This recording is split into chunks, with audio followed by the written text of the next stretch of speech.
Hello, good morning, and welcome everybody to another issue of Urfspace Live. That's the Saturday morning live drawing show with me, your host, Chuck Whelon, and I'll be joined today by my regular co-host, Mr. Dale Cipperley. He's waiting in the wings there. We'll bring him up in a minute. And today I'm going to do some live drawing as usual, but we're also going to discuss the Seurat painting.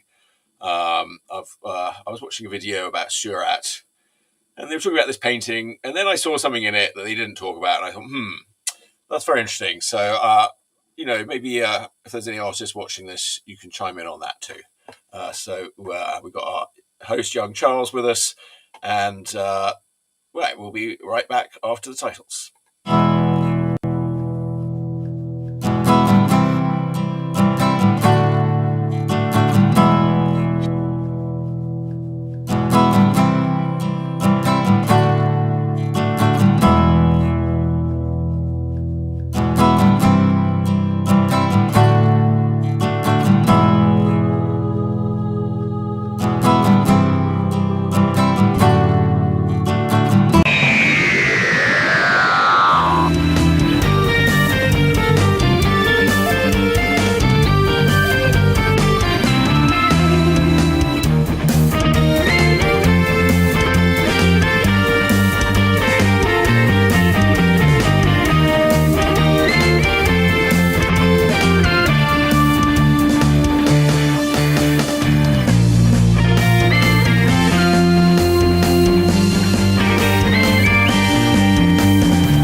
Well, hello everybody. Oh, there you are. Now, here we are again with Urfspace Live, our Saturday morning drawing show. No guests this week, but thanks to Amber Greenlee for being such a good perma guest for a while, and thanks also to Kurt last week who came on. And that's been a lot of fun and a lot of excitement on the show. Now we're back to the old new format, where we're going to do some drawing, and we'll figure it out as we go along. But this week I was thinking about a painting that I saw. I was watching a video about Georges Seurat, this guy on YouTube, this British guy. What's his name? Waldemar Janusak or something. I'm not really saying his name right, but let me bring this painting up here.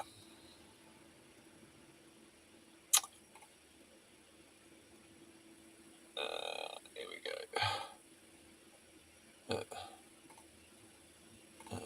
There we go.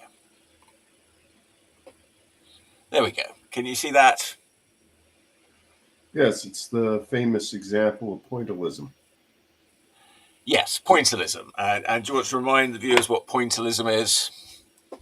Pointillism is the method of the style of painting where you're just painting little tiny colored dots.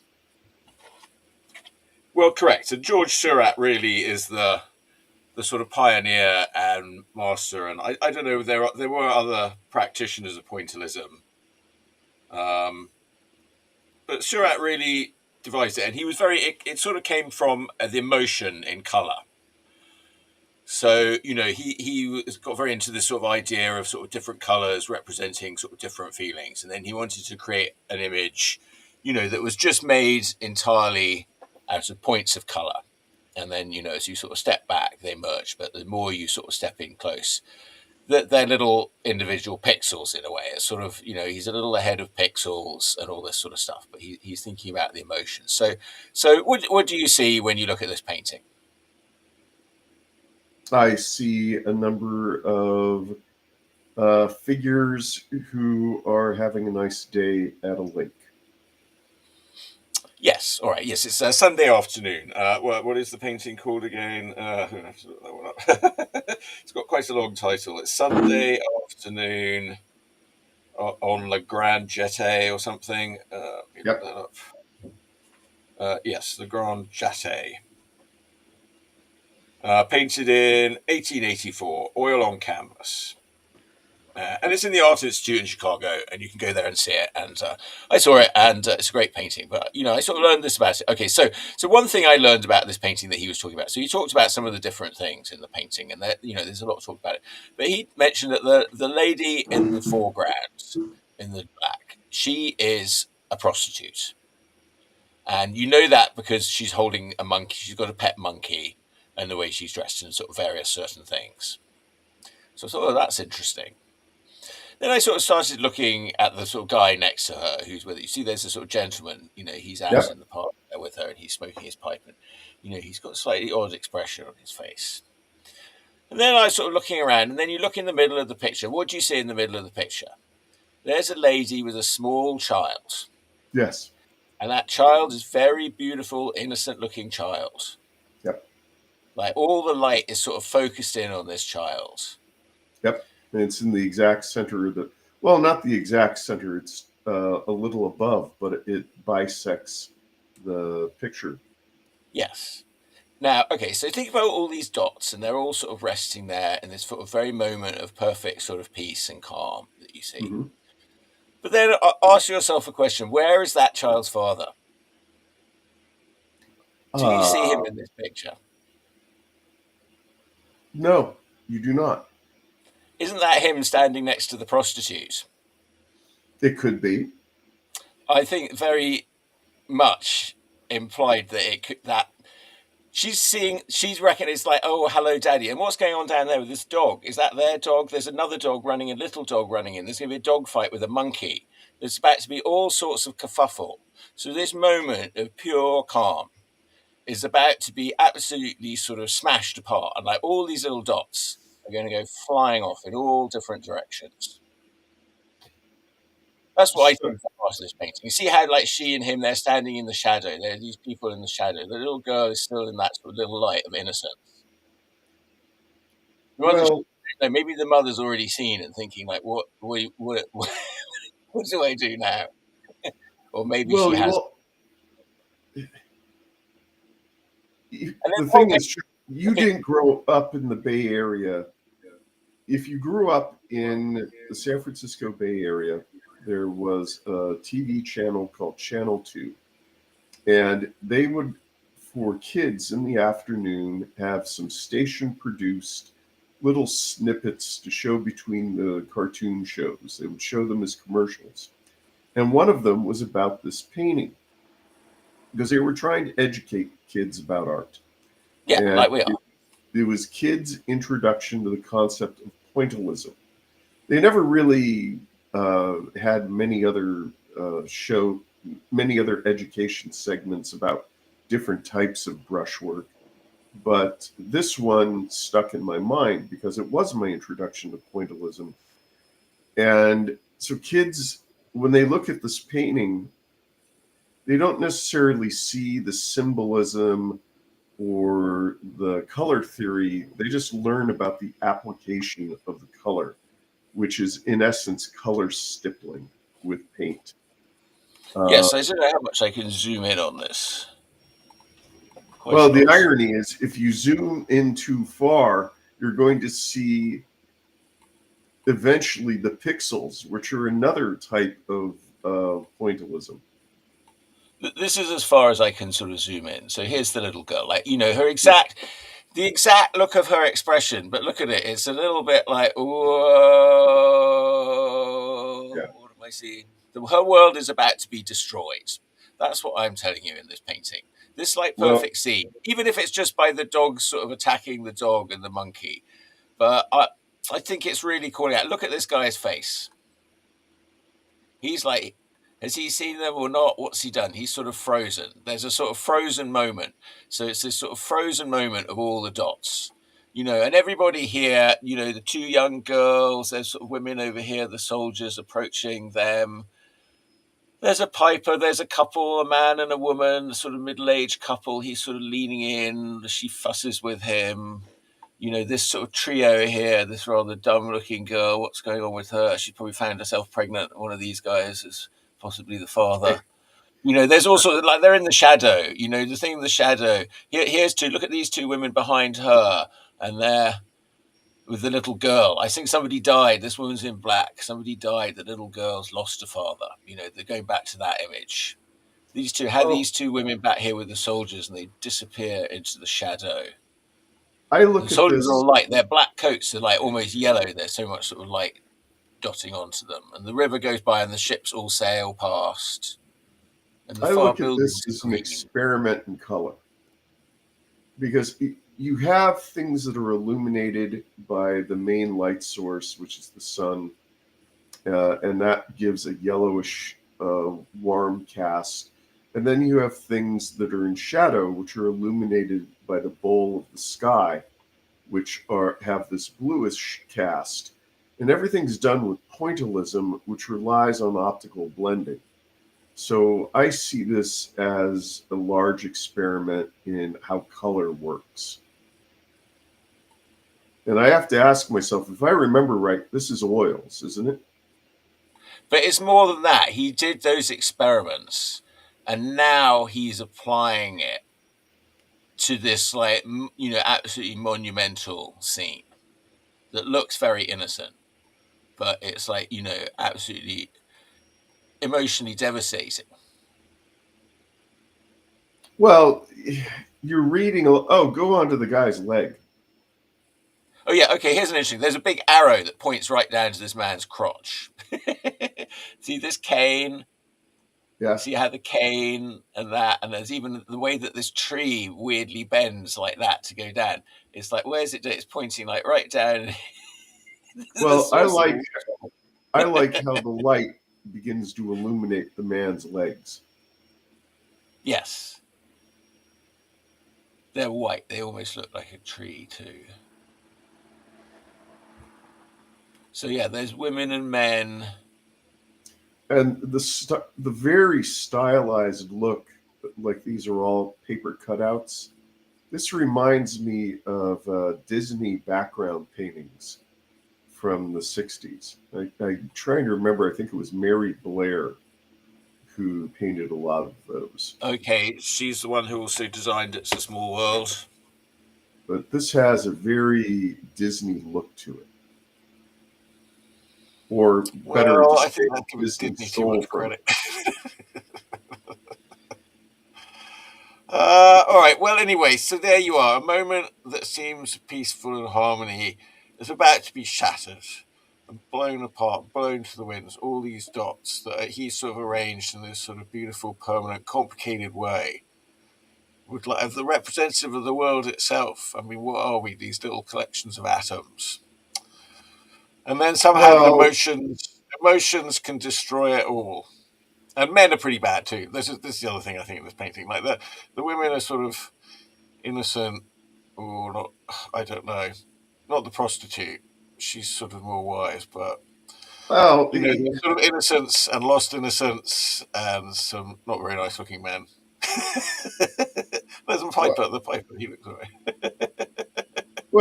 I appreciate the irony of looking at this because we're looking at this. Uh, we're looking at a painting that was painted with pointillism that was then photographed, and the photographic negative is made up of multiple colored dots. And then if there was a print, the print is made of multiple colored dots. And then it has to be scanned, which reduces it to pixels, which is multiple colored dots. And then if it's seen on an LCD screen, that's made of multiple colored dots. This Yes, painting and they relate, predicted and then how how we will see images in the future. yes, and it related to the way dots, and then think about how all the people in the picture are related to one another. It's asking you that how how this man this man here, look at him standing there he's looking at a boy in a boat. Clearly he's his father. Well, it's not clearly, but, we can presume, there are all these relationships going on, and they're like the dots. Each person themselves is a dot. Who's this woman? Maybe that's his wife. Maybe they're not talking anymore.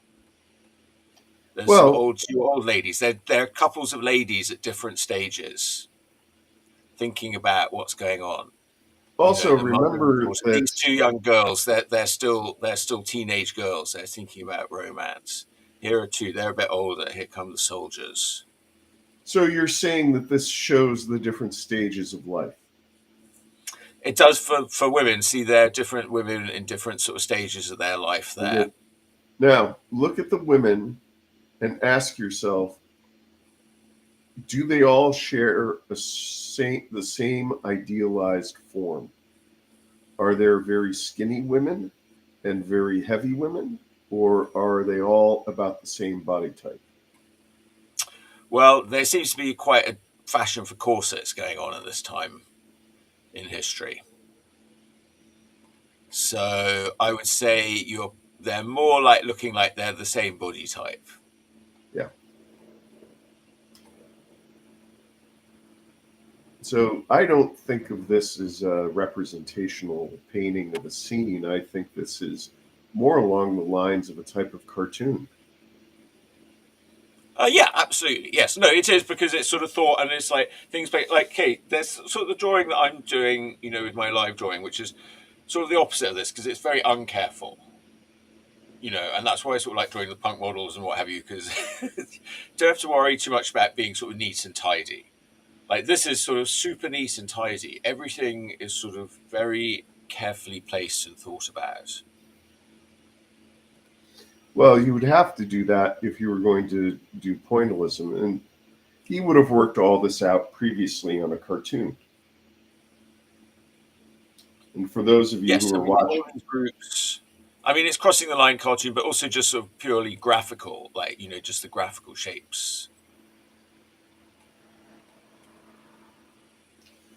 Dogs. I mean, there's chaos coming from this dog running at this one, and this dog sort of sniffing over here. Whose dog? I think it. Like, is it her dog? Are they walking the dog? Is there a little leash dangling down?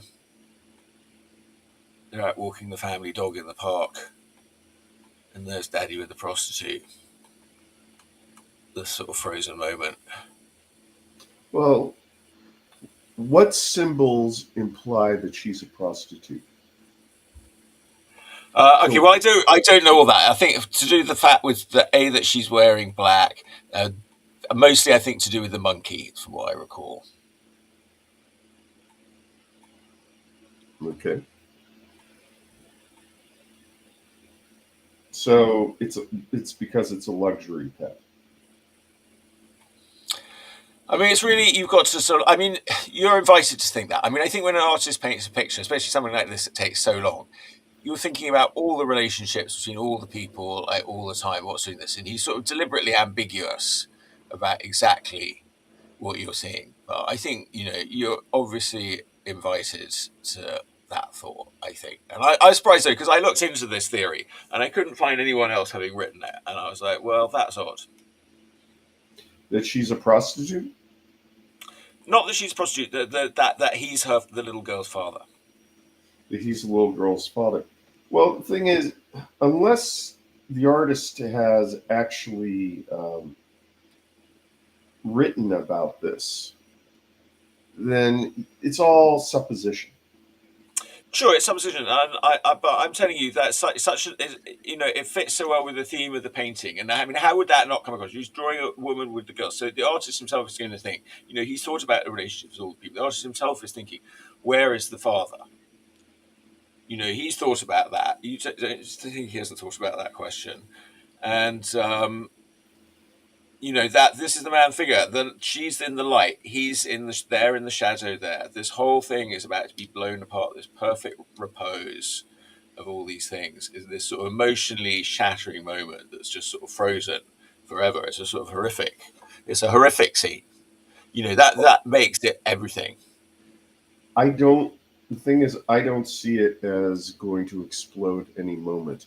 I've seen this painting for so many years. It's just a moment frozen in time.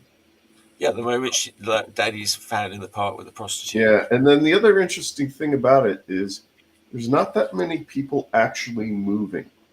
I think that there's one or two implications of walking, but I don't Well, the see. girl's walking.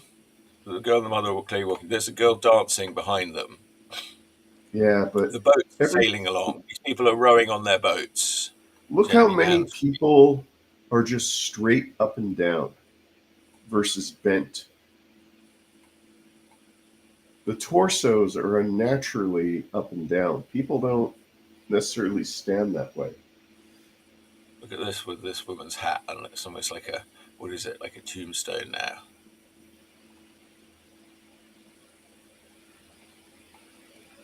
But I do like the top hat. Top hat's coming back in, I heard. I know I've been seeing more and more people wearing top hats. Look at his shadowy eyes. Evil man in a top hat. Evil mustachioed man. I was wearing All my. these other couples. Here's all the other couples. All the men are with the women. There's couples. Like the men and the couples, their relationships are all implied throughout. It's the key to this painting. So you think that the key to this painting is the relationships between the men and the women? And in particular, that this guy is this little girl's dad. Look at her. It's almost like the Scream now. It's almost like Edvard Munch. Well, I do like the shadow on the underside of the hat because that little girl demonstrates the two major light sources in the scene.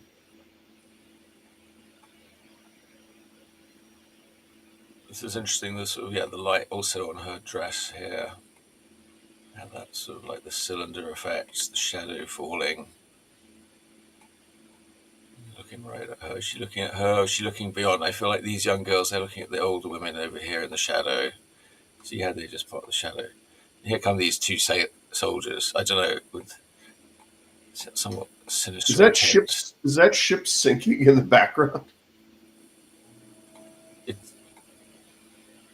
I don't think so. I think it's actually sort of steaming along quite fast. Look, see that steam coming out of it. It's like a motor steaming. It's quite a noisy, smoky thing.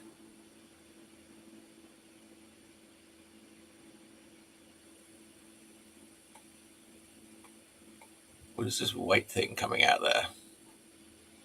Like a white pillar. That's all mysterious. That's probably a sail. Oh yeah, it's just a narrow sail. Okay, yeah, okay. Here's some sails. Yeah, okay. I'm curious about how much time he must have spent in study and drawing on site in order to capture that. I mean, obviously he refined it in the studio, but he must have had some sort of reference. Yes. Like my friend Scott Johnson, who does landscape paintings. I should get him on the show. He's been doing some incredible work. California landscapes. All right, well, okay, that's enough Seurat. I just wanted to get my theory there on record, and if there's any art critics, I welcome your comments. Do we have any comments? Do we have any viewers now? I think a lot of our viewers used to come with that. So, we're back to basics here. We don't need viewers. Video shows don't need viewers. All right, now I've got some work for Goodman Games that I'm doing here. I'm just going to draw something. How do I get rid of that now?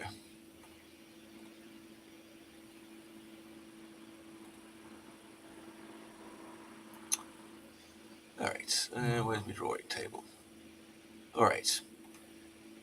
Now, where's the producer here? Are you online, Charles Jr.? Yeah, I'm here. Hi. All right. Now, what theories have you got for how to improve this show?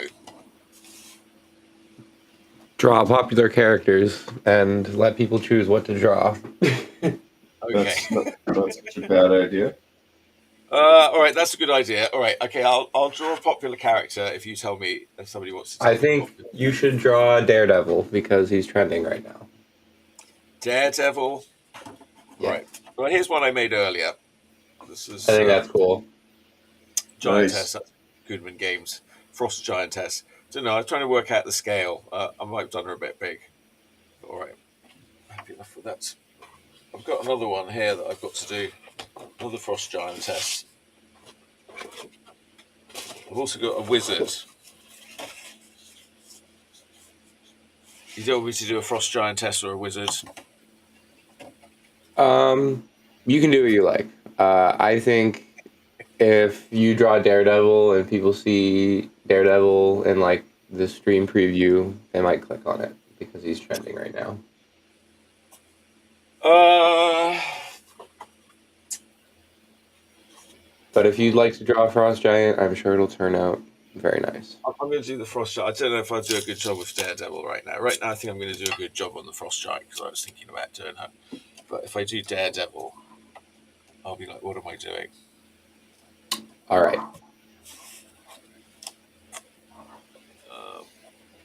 What's going on with you, Charles?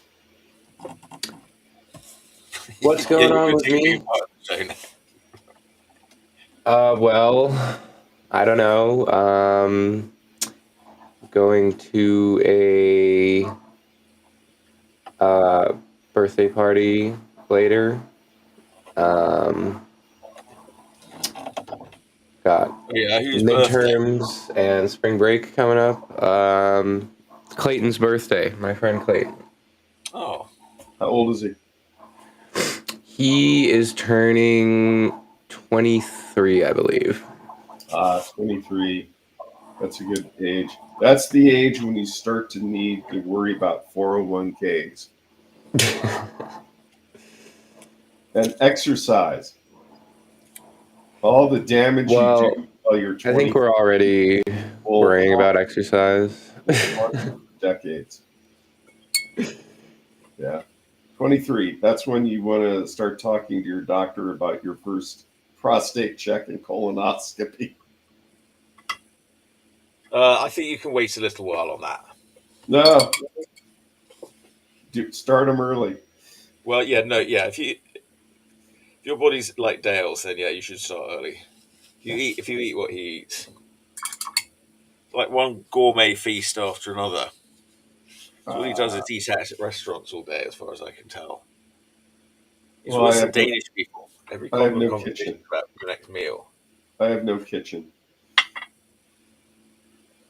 The ants have taken up residency in my kitchen, and I don't have the heart to kill them. So I just leave food out for them. Now, I just want to remind viewers, if you're missing Amber, she's going to be continuing her Philo show on Tuesdays, and she might be starting an earlier drawing show on Saturdays. I don't know if she did that this week, but I think she's going to, have a show that will start a little earlier in the day.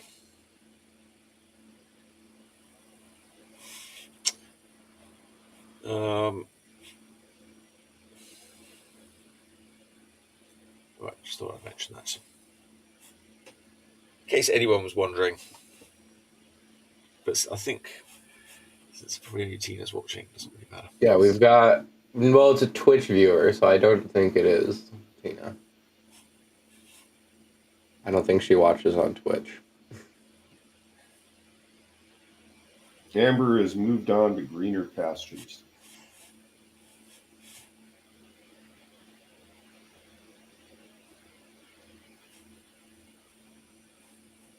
Yeah, we're not green here.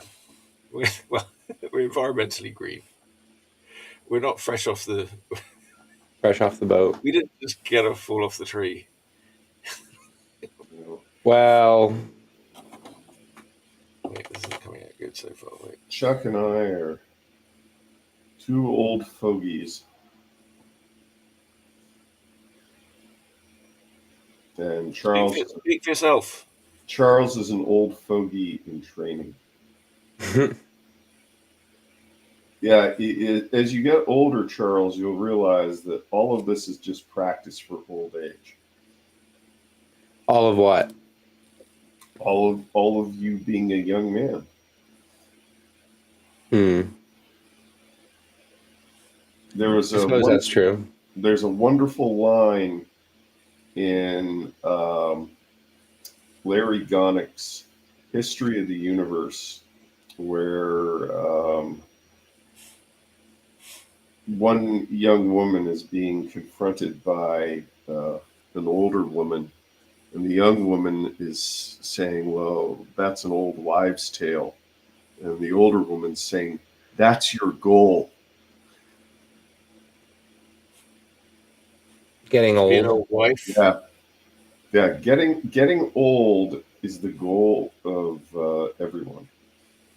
Well, I think it's one of the victory conditions in the game of life is longevity. But you can get victory points for different things. Yeah.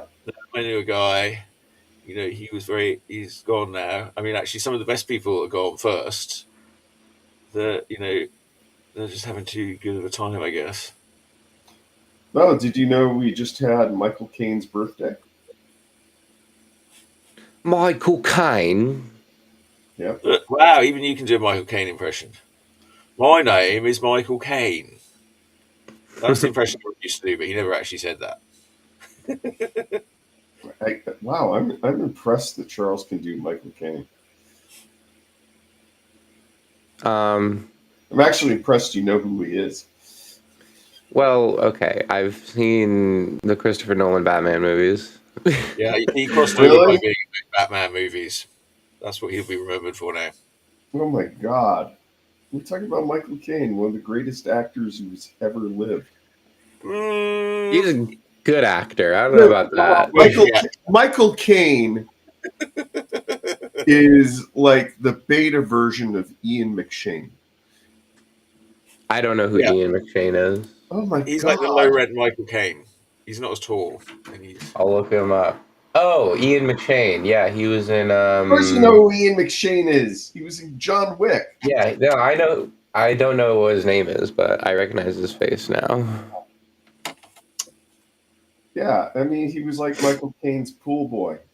That's why Ian McShane kept getting the roles. Michael Caine would be asleep, and he would answer Michael Caine's phone and say, "I'll take the role." And when Ian McShane would show up at the movie set, he was like too late to do anything, so they would have to use him. wait, what? Yeah, everyone knows that. So you're saying in that movie, if it's Tuesday, this must be Belgium. Oh yeah, that was supposed to be Michael Caine. That was supposed to be Michael Caine. Yeah, I can't believe you guys. Okay, the movie you I want do to like that watch. movie though. What? I do like that movie. Oh my God, yeah, Suzanne Plachette's in it. She's amazing.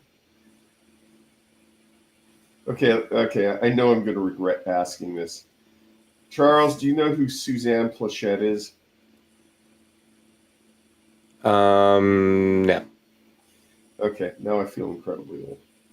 If he does, he didn't learn it from me because I don't know who Suzanne Plachette is. She's in. If It's that it's thing you use on Tuesday, a Ouija board. oh my God! If it's Tuesday, it must be Belgium. She was the female lead. She's the hot brunette. The hot girl in Tuesday, it must be Belgium. I'm Yeah. not remembering that. Oh wait, something weird's Oh my. happening. My camera's flashing, and I'm on twice. Wait, what? You may have had a camera die, so it's defaulting. It's like flashing on and off. Hang on.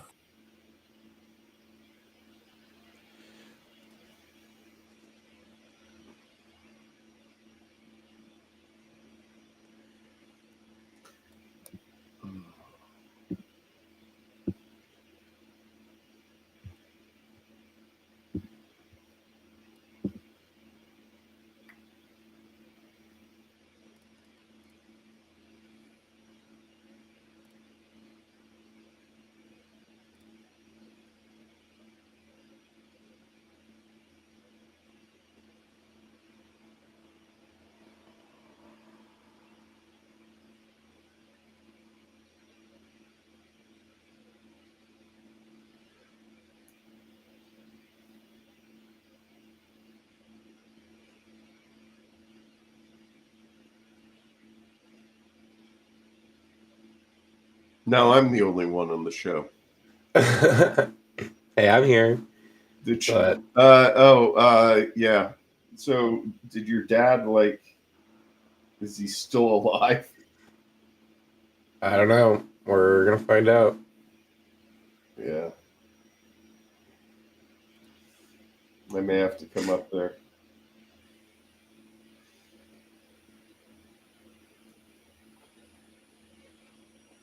So yeah, Michael Caine's a kick-ass actor. Can you But hear me now? I can hear Yeah, you. we can hear you, but your picture is just the artboard. Yeah, I know. Use that as my main camera. Let me try and bring the other camera up then. HD. Yeah. Now, if we were going to suggest Michael Caine movies to Charles, Wow, something happens and it's gone weird. It's like, again, it's sparkling and flashing. I can use. Okay, I'll just use the one on my laptop. It's not as good quality picture. what would be a good Michael Caine movie? I mean, there's a billion of them. A good Michael Caine movie. That's an oxymoron. Oh, dude.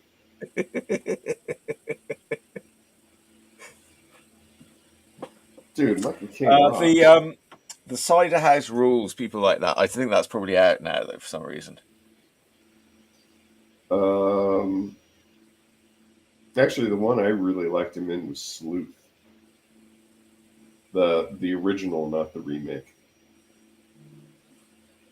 What did you say? Clute? Sleuth. Clute. No, Clute's where Jane Fonda played the prostitute. You got an Oscar, I think. You got prostitutes on your mind this morning, man. Well, I guess there's nothing wrong with that. Sex workers have an honorable profession. yeah, well, that's what that new movie's about, isn't it? And oh, yes, she played the hooker with the heart of gold. Damn it! Yes, you always win the Oscar if you play the hooker with the heart of gold. Should have What are we known it. talking about? Who won the? Wasn't she a sex worker? The girl from Menorah. What? The girl from Menorah. I have no idea what that is. Is that a movie? The movie that she won Best Actress at the Oscars. Who did? This woman. Yeah, we don't even know her name. That's the issue. I don't even know the movie. She was a young actress. It was supposed to be, people were thinking Demi Moore was going to get it as a sort of lifetime achievement.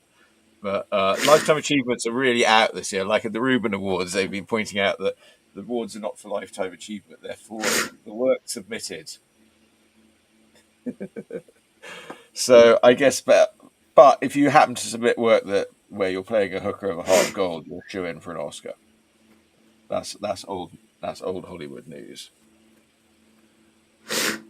Well, Hollywood for years has been promoting prostitution. Pretty Woman, for example. Yeah, hooker with a heart of gold. Yeah. That's how you win, kids. My brush lost its point today. It was quite pointy yesterday.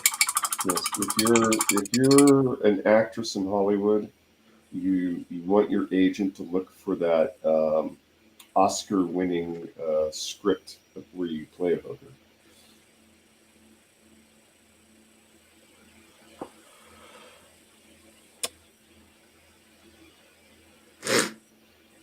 You know, there's a Facebook group that shares today. There's a Facebook group that shares cartoons by Mad artists, and they recently just shared a Mad strip by Sergio, and it had a streetwalker in it.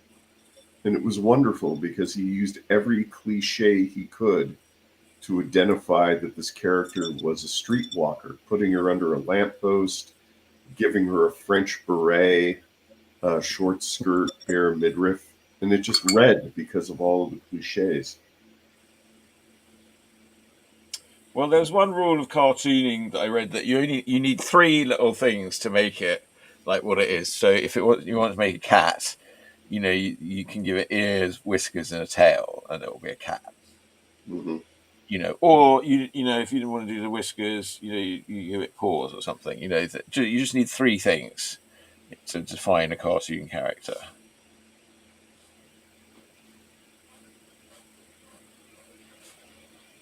Much like they only need three fingers.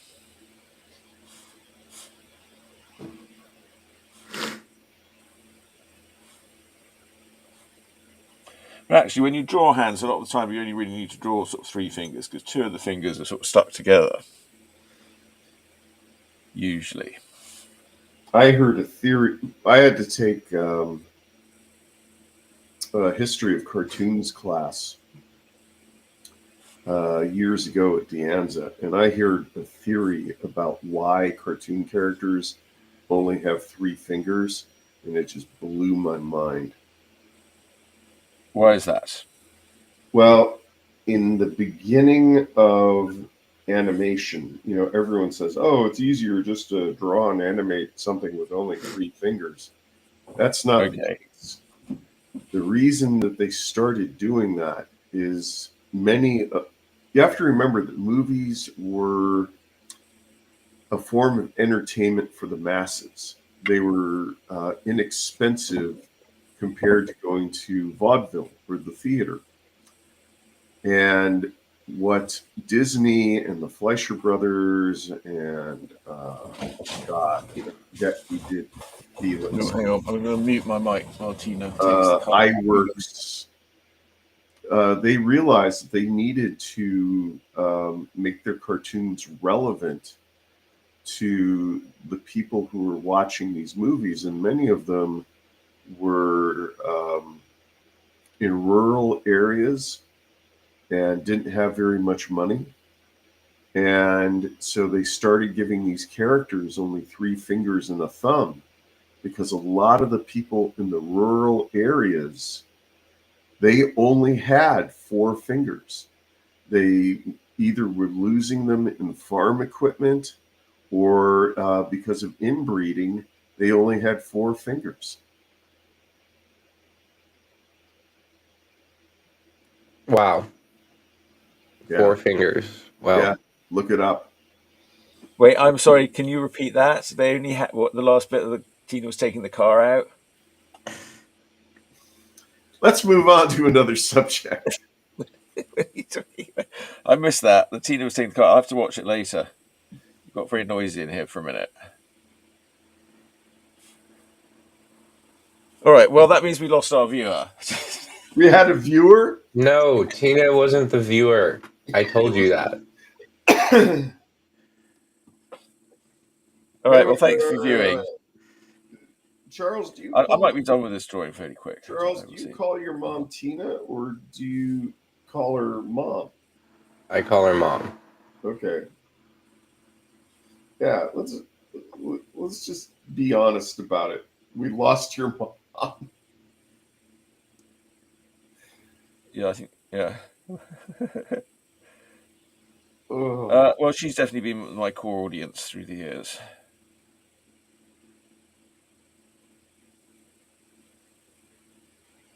And she doesn't even like half of what I do. I'm starting to wonder if she even likes you. Well, she has sort of like some sort of blindness to me or something. Well, which is to my benefit, I mean.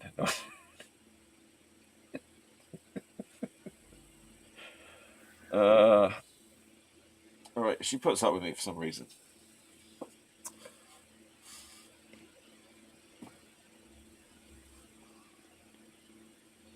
Now, are you going to be doing any more art battles, or are you done with that for now? Well, I'm thinking about it. They did want me to do more. They just did one where a whole bunch of people did it at the art fair in San Francisco. I'm a bit like you were sort of discouraging me from doing it more, really. I don't know. I'm going to be painting at the Starry Plough in Berkeley. Yeah, but you never listened to me. That's why I was asking. well, yeah. Wait, let me do my plug here. On April 4th of this year, that I was asked by Lady Starbeast Okay. to. Is that Irish? What? Is that Irish? The name, it sounds Irish. Actually, might be. Her real name is Alana McGill. Yeah, see? So that does sound quite Irish. Anyway, she was a nice young person with a nice band. Uh, they're organising some sort of punk rock circus, she said. Oh, that sounds nice. And how much do I charge to do these things? I said, I don't know, I don't really charge. She said, So well, I you'll got to be pay an you. But she event. insisted on paying me, so that's good. So, and then she insisted on paying me a deposit, so I can't get out of it now. Okay. So you're going to be an event at this punk rock circus. Yes, at the Starry Plough on Saturday, April 4th, I believe. And is that a pub? Yes, the Starry Plough is, I guess, yeah, it's a pub in Berkeley. But Okay. it's a music venue. I've been there once or twice over the years. I don't know. It's also, I mean, it feels more sort of like coffee shoppy when you go in to me. I don't know. I haven't been there in years though, actually. Is it down near? Is it near Telegraph or where is it? Now I want to say Shattuck, Okay. but to be honest, I'm not very good at my Berkeley geography. I only know Berkeley from the stores, and even then, I'm still using Google Map. I used to be able to tell where things were in relation to People's Park, but they're going to build it over, which sucks.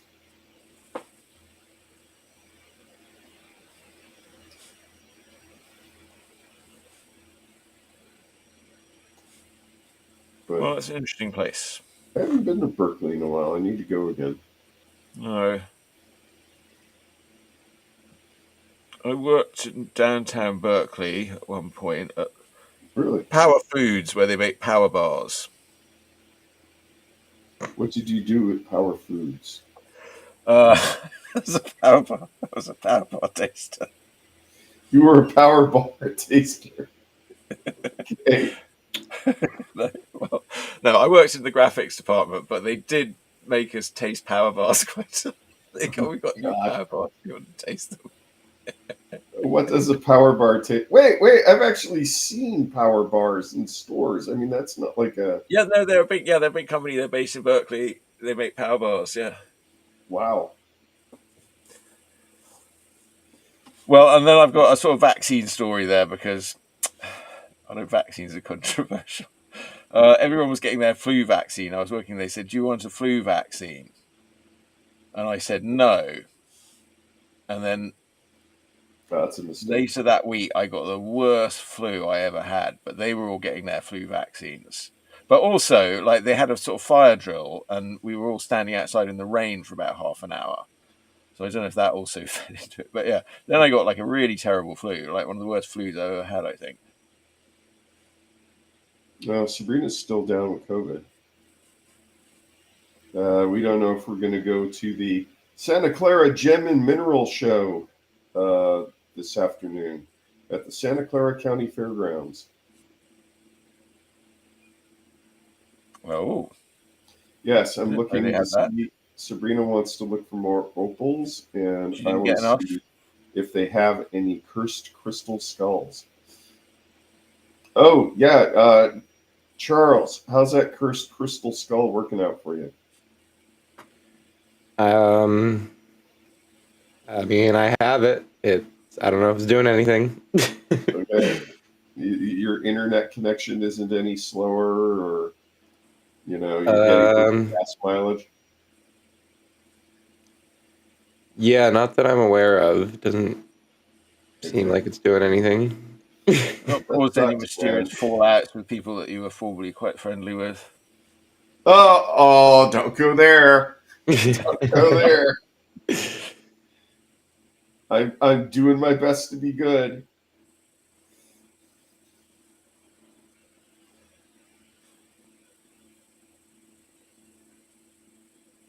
I'm being well behaved today. Well, I mean, maybe there's more to it. You've been joking about these things, but then, what if it does have an evil effect? Are you blaming? Are you blaming things in my life on the cursed crystal skulls that I carry around with me at all Well, I times? mean, you have been going on about it. I mean, I'm just like A leads Okay, to B. trust me, I don't consider what happened necessarily a bad thing at this point. All right. All right. We'll find something else to talk about. We'll fight about this off camera. Yeah. All Uh, right. So, what else is coming up? What else is on the calendar? well, we just had the San Jose Super Toy Show brought to us by Time Tunnel Toys in San Jose. That was a lot of fun. So I think the next one is in July. So if you want a table, talk to Sharon at Time Tunnel Toys. Oh, it Uh, comes around quite often, does it? what? It comes around quite often, does it? I think it's like 4 times a year, but every show is different vendors. Um, I almost spent a bunch of money myself at the Super 7 table. Super 7 comes down from San Francisco and flogs their action figures. I almost bought a $55 Mars Attacks soldier with Ooh. exposed brain.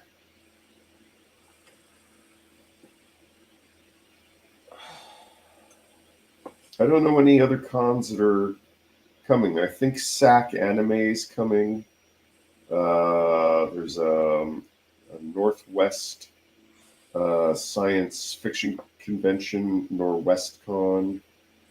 Um, it might be this weekend. There might be there's a little Comic Con in Santa Cruz. Oh. I've been to it. It's fun. It's local. I don't know who the guests and the names are, but if you're going to Santa Cruz, it's a fun thing to go to before you go to Atlantis Fantasy World and the bookstore and Lens Art Supply. I actually stopped at Lens yesterday and met the grandson of the owner. And I realized I'd been shopping at that art supply store long before that kid was born.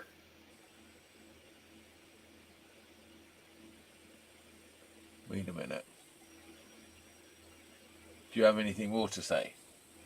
No, why? Well, I was wondering if this was Dale's resale roundup or not. No, and you're not going to play that stupid theme. Well, let me know when you want to do Dale's retail roundup. Oh, and I've run out of plastic Godzilla heads. My printer died during the last print. So I've got to print some more. I have to print some more Zardoz heads. What do you mean it died? It didn't finish the print.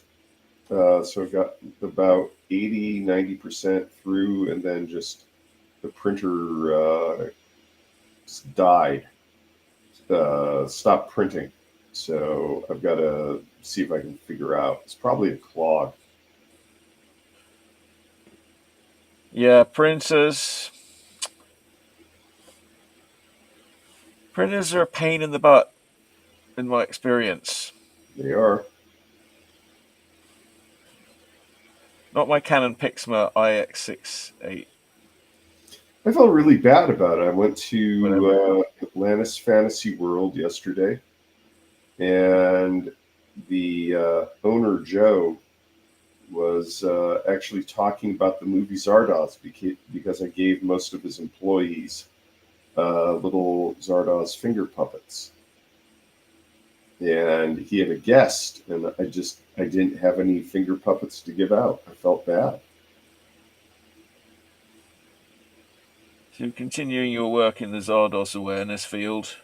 Well, I'm still reading that book on the making of the movie Zardoz.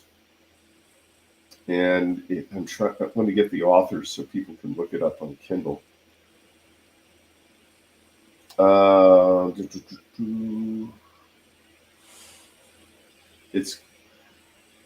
The book is called Zardoz Speaks to You. Stupid Kindle. Keep trying to get to the cover. Zardoz Speaks to Yeah, You. just kids look up Zardoz Speaks to You on Kindle. And it's interesting because it's covering the beginnings of the director John Borman's career. And I didn't notice he starred as a documentary maker.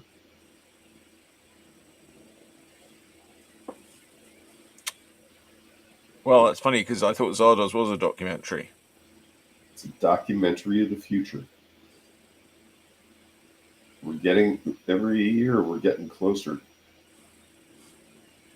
And is John Borman still alive? Yes.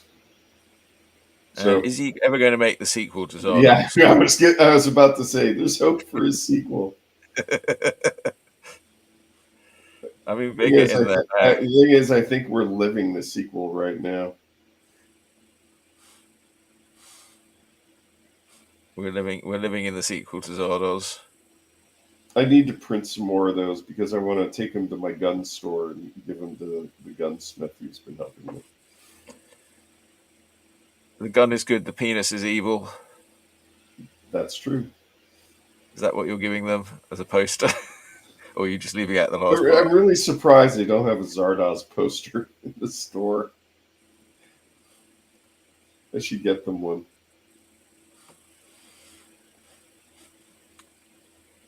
Although I don't think kids today know the movie, but they should. Well, thanks to the work that you're doing, one day you can dream of a world where no kids will grow up not knowing about Zardoz. Yes.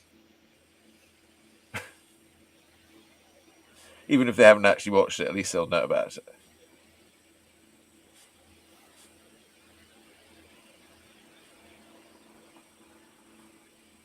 Trying to draw a new character and I'm having problems.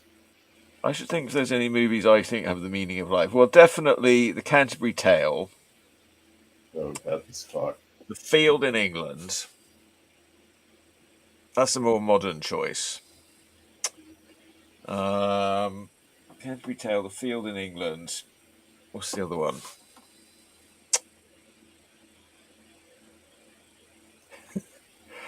Well, another movie I really always love is The Blues Brothers. I'm not sure I give you the meaning of life in that one, but I think there's a lot of things you can learn from the Blues Brothers. yeah. The first one being is you should hate Illinois Nazis.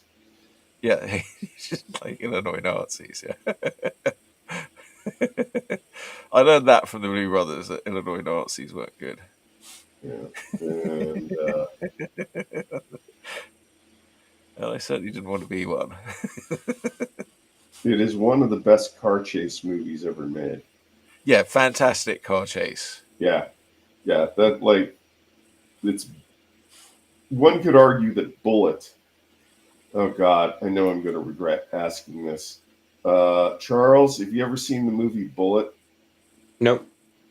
God. Oh yeah, that's an important one. San Francisco, Steve McQueen. That's got a good all-round San And Francisco. you live in San Francisco. They don't show it in the elementary schools. Not anymore. Man, Not since the Liberals took over. the movie is the best. Can't believe you haven't seen Bullet. I'm ashamed. We failed you. Well, we watched This Is Spinal Tap last night. Oh yeah, the sequel's coming. There's a sequel coming. What else did you? Oh my God! Yeah, of course there's a sequel coming. Well, no, he was talking about wanting to watch Wagons East, which I thought, well, that's all right, but if you're going to watch a Christopher Guest movie, you probably should watch Spinal Tap first. Spinal Tap. Yeah, there's a sequel coming. I saw the preview for it yesterday. And the music that they played, guess which Spinal Tap song they played during the preview? Sex Farm Woman. No, Stonehenge. Oh, Stonehenge. Have they finally got like a big thing for Stonehenge? Did I tell you I saw them play live at the Albert Hall in You the saw early Spinal Tap 1990s? play live at the Albert Hall? Yeah, in the early 1990s. Wow. They were such whores. It was very fun. My friend Tom really liked them. I keep wanting to get him on the show. He really likes The Prisoner too, but he sort of dropped out. He's like, he's not on social media. I can't find him anywhere. He wrote me a letter. I was like, I'm going to write a letter.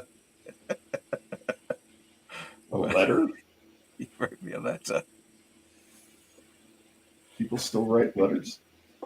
I'm like, you should come on this show because you and him would get on like a house on fire. I think you'd start talking about The Prisoner. And all this Prisoners. stuff. Okay, I know I'm going to regret this. Charles, you ever seen The Prisoner? No. Okay. No, we haven't watched The Prisoner. I'm not that big of a Prisoner fan. I mean, it's all right. I get it. I mean, I think I get The Prisoner more than most people. Like, it makes sense. Yeah. Yeah. Dude, you do not get The Prisoner at all. Yeah, absolutely. No. In San Jose, we had this kick-ass public broadcasting station called KTEH. And they brought over anything from Britain that they could afford that was sci-fi related. So that channel was just, it was all Doctor Who, and then they had The Prisoner. And because The Prisoner is so weird, they got a guy named, I think his name was Scott Appel. And he would analyze each episode after they showed it. So San Jose was, if you were a Doctor Who fan, you were a Prisoner fan. So we're all It's huge. more in the opening sequence. The opening sequence of The Prisoner is the key to The Prisoner. No, it's Yes. The Prisoner is all these. He's trying to quit his job, but you can't quit. I'm afraid you're stuck. There's no quitting. Well, I'm really surprised you haven't made Charles watch it. Because nowadays, The Prisoner is sometimes adopted by libertarians as, a show about the struggle against the system. And what the show really was a way of giving Patrick McGowan a job.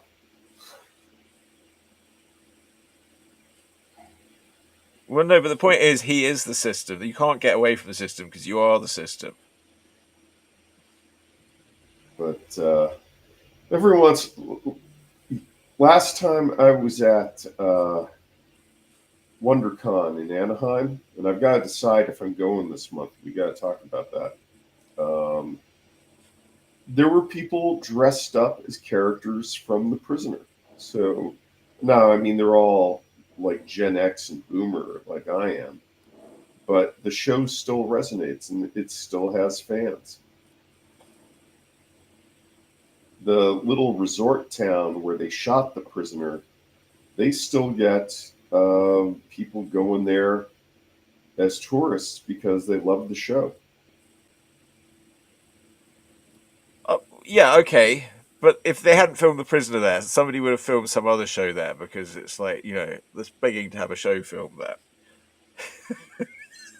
So that's my theory on that. Well, The Prisoner was one of those 60s kind of shows that was surreal. Like Batman was surreal. The Avengers was surreal. Yeah. The problem is now shows are too real. Well, that's because we're living in, it's to do with the times. Uh, they were talking about like Don Quixote, and that was like one of the first sort of very meta sort of stories where it's sort of commenting on itself and all this sort of stuff. Yeah. And they were saying it's about in times of different times generate different sorts of entertainment. Yeah. Those are more safe times. Now we're living in a more turbulent time. Very turbulent. It's almost turbid. I need to reintroduce old words back in my vocabulary. Turbid and turgid. Those are good words. I need to use the word turgid today.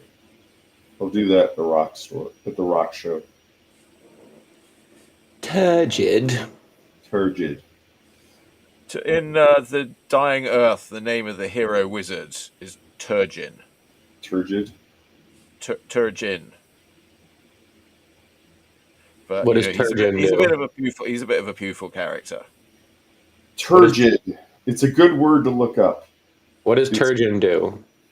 Turgid. No, Turgin. I don't know. Well, he's more of a reprobate. He's not like Pufil's more of a sort of stay at home, with his mates. But Turgin, he sort of gets shrunk in bottles by other wizards and sort of put in things. And the Dying Earth. Dying Earth is really the sort of where all the D&D magic system is sort of the Dying Earth magic system, where the spells sort of leap into your head, and it's sort of set in the far future. Science is like a thing of the past, and like now magic rules supreme. And the sun's swollen and big, this huge big red sun in the sky. Oh, I remember that from somewhere. Yeah, that's the Dying Earth.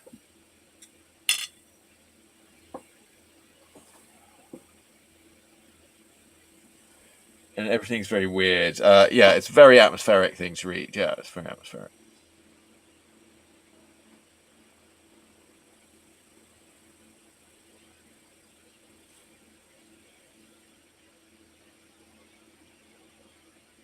Did you hear that Clip Studio Paint came out with version 4?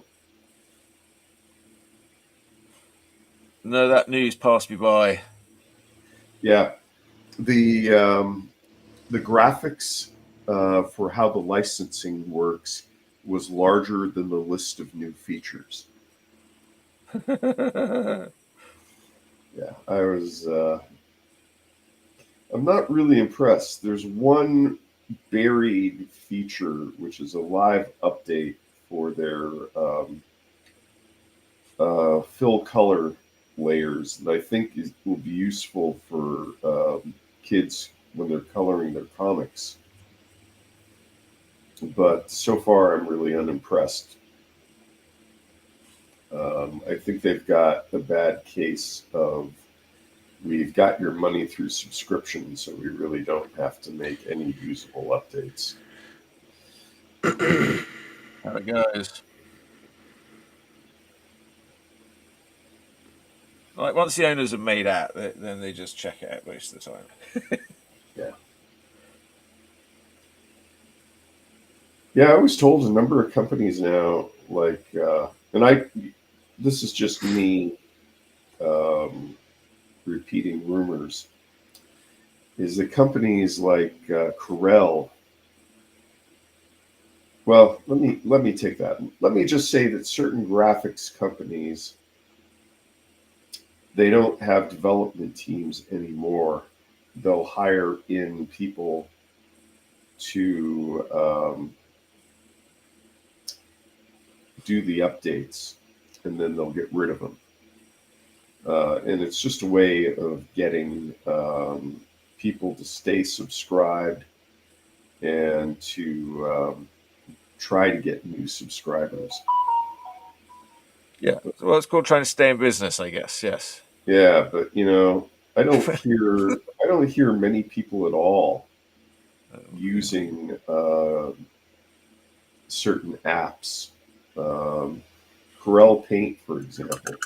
I haven't seriously considered buying Corel Paint or using it in years. And I'm starting to wonder, if Clip Studio Paint is on its way out.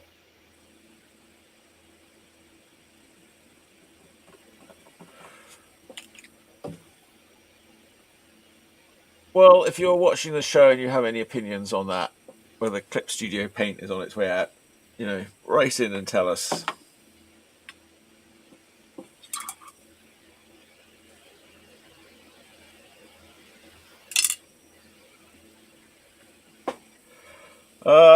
All right, now I'll do some work with my pen. Nice work.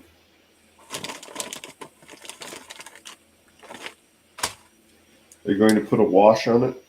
No, I think I'm just keeping it back in mind. Actually, I did it on Bristol paper, which is not very good for washes.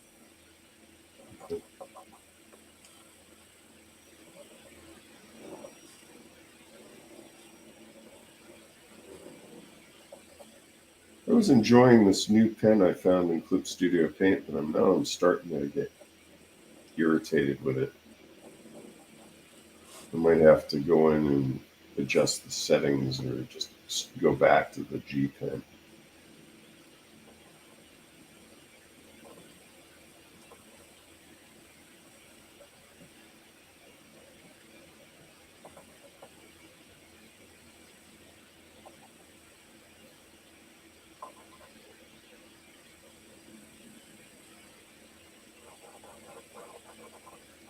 What about some music? Any suggestions? Ghost has a new album coming out in April. Well, we have to play our music. Yeah. Otherwise, we get copyright strike. Yeah. Astro Kitty and the Urfspace 5 is going to have a new album coming out soon, I think. I don't know. Well, Isaac's working on some tracks for it. I might have I'll do this I'll one. look at it, if there's any more tracks coming on board.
All right, well, there you go. That was electronically enhanced by Astro Kitty and the Urfspace 5.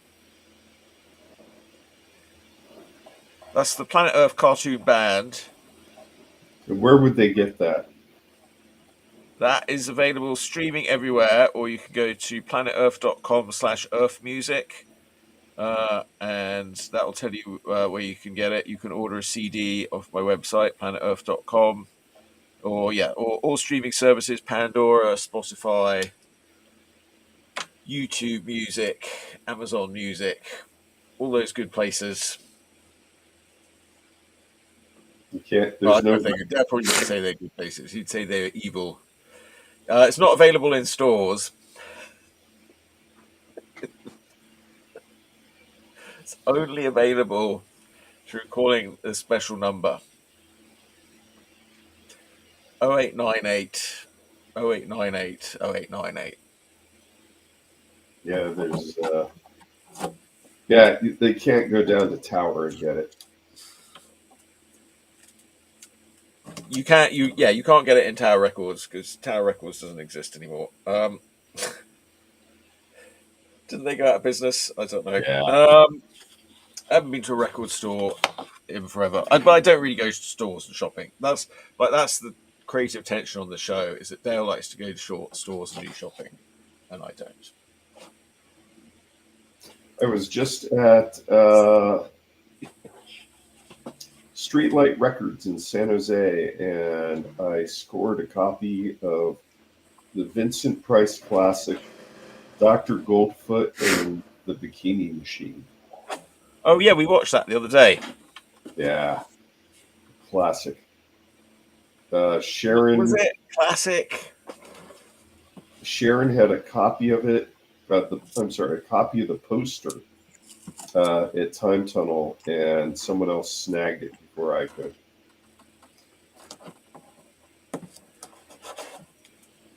Well, that's good that there's still people that like these things. Oh yeah, Vincent Price. Vincent Price is the American Michael Caine. What? You heard me. First of all, isn't Vincent Price British? No, Vincent Price isn't British. Are you sure Vincent about Price that? is as American as the hot dog. I thought that was German. Oh, it is? Sure they're German.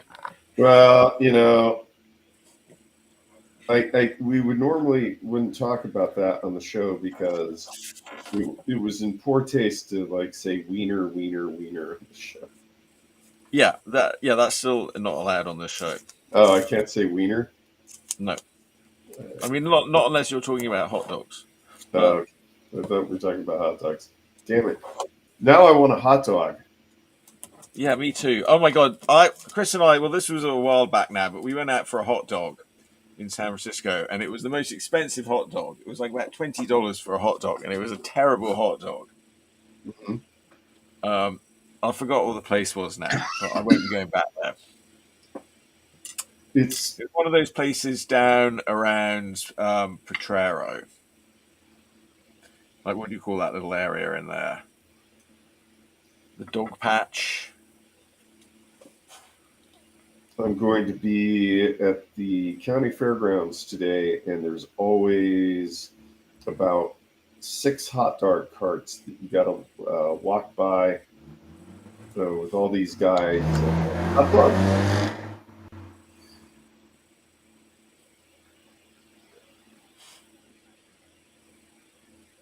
What happened? I want a hot dog now. Best hot dog in the South Bay is at the Hungry Hound in Los Gatos. They make good hot dogs. Okay.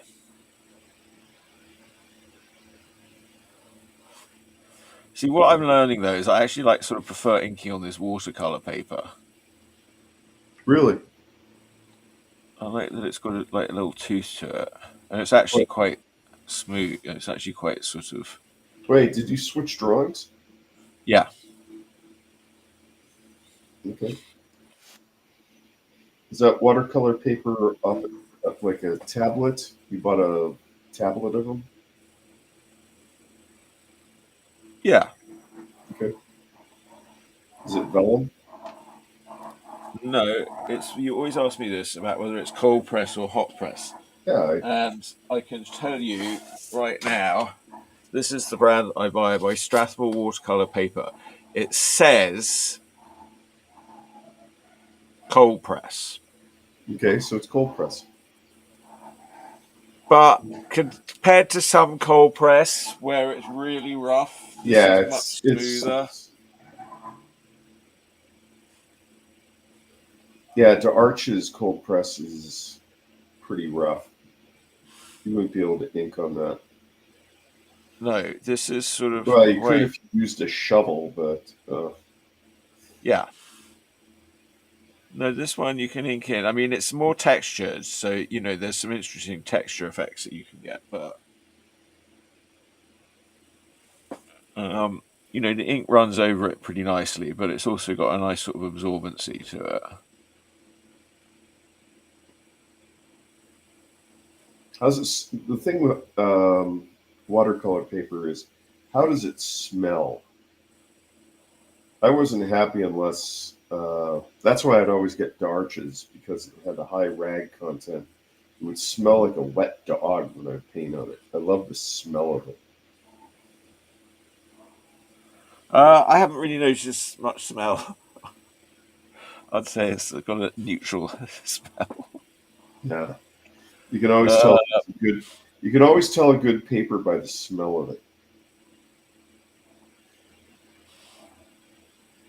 yeah, I mean, there may be, if you're a sort of watercolor purist, I'm sure there's better paper, but for somebody that sort of slapping, I mean, I actually just thinking about using it. I mean, just for inking rather than even putting any wash on it now. I don't know. I think I'm putting a wash on this one.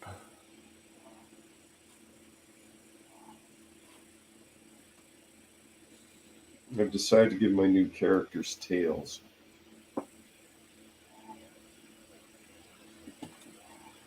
To reinforce their animalism. What kind of animals? I decided to add a little mythological annoyance.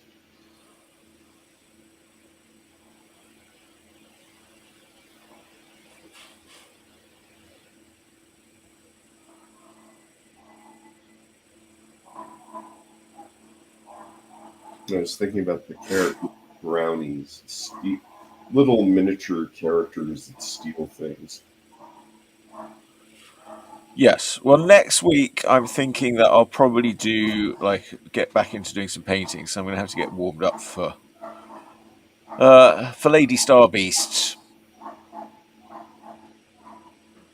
Because I don't want to forget all about how to do those. I think I was getting quite good. The last few I did, I was quite happy with. Like it's more fun to take a bit more time over them and not like try and finish them in 20 minutes. Is she gonna let you do that? Yeah, no, yeah, I'll do she saw me the thing I did at the Ivy Room, so I was there for 4 hours, and I did a couple of paintings in that time.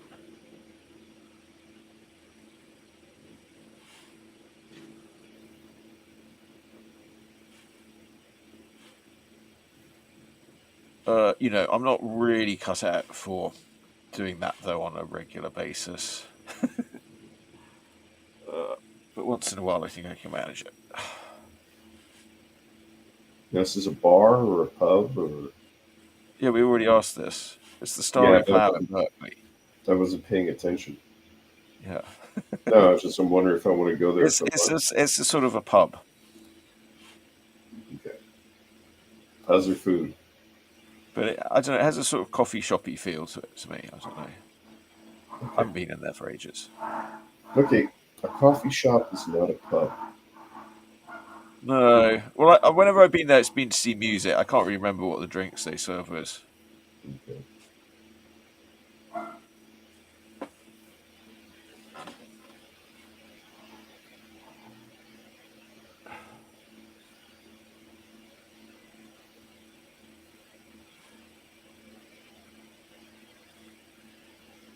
I mean, I'm assuming that they serve alcohol of some kind. Sometimes places don't have a full-on liquor license. They just have a wine and beer license or something. I don't know if it's like that. I think it's a full-on pub. haven't been to a pub in a while. I want to go to a pub. I was going to go to the Britannia Arms on Almaden in San Jose, but man, the music was so loud. I wouldn't have been able to hear my fish and chips. Have you tried the Kensington Circus pub in Kensington? On No, the commute's too. that's near Berkeley, like up there that way. The Kensington Circus pub. Yeah, it's at Kensington Circus, which is this roundabout, which they've done totally wrong. They're there are about 3 roundabouts in that area, and they're all done completely wrong. And you're like you're trying to introduce roundabout. Why are you doing all these weird roundabouts? Just do normal fucking roundabouts. I mean, they had literally had parking on the outside of this roundabout. I mean, making it incredibly dangerous. I mean, you don't want to put parking all around the outside of a bloody roundabout. No, I used to go to, and I don't drink anymore, but I still recommend um, Freewheel Brewing in Redwood City, because Freewheel Brewing did great. They brew their own British beers, and they had a great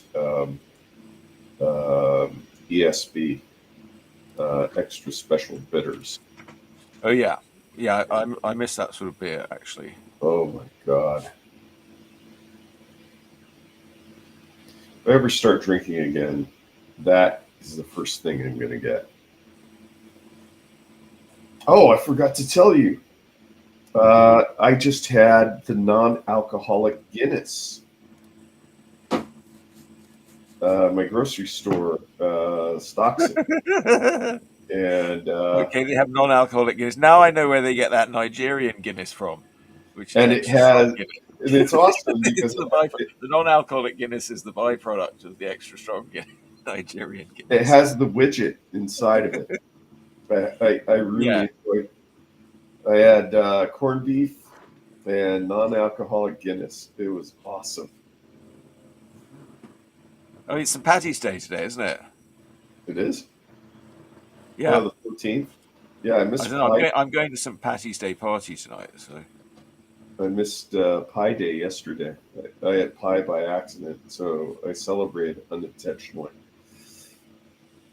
yeah, well, you eat pie most days, don't you? Sometimes I'm a very big fan of pie. Yeah. Agent Dale Cipperley and eating your cherry pie in Twin Peaks. A friend of mine is trying to get me into Twin Peaks. Mr. Lobo from Cinema Insomnia on Twitch tonight, actually. But I don't. I was never into Twin Peaks, despite them using my name in it.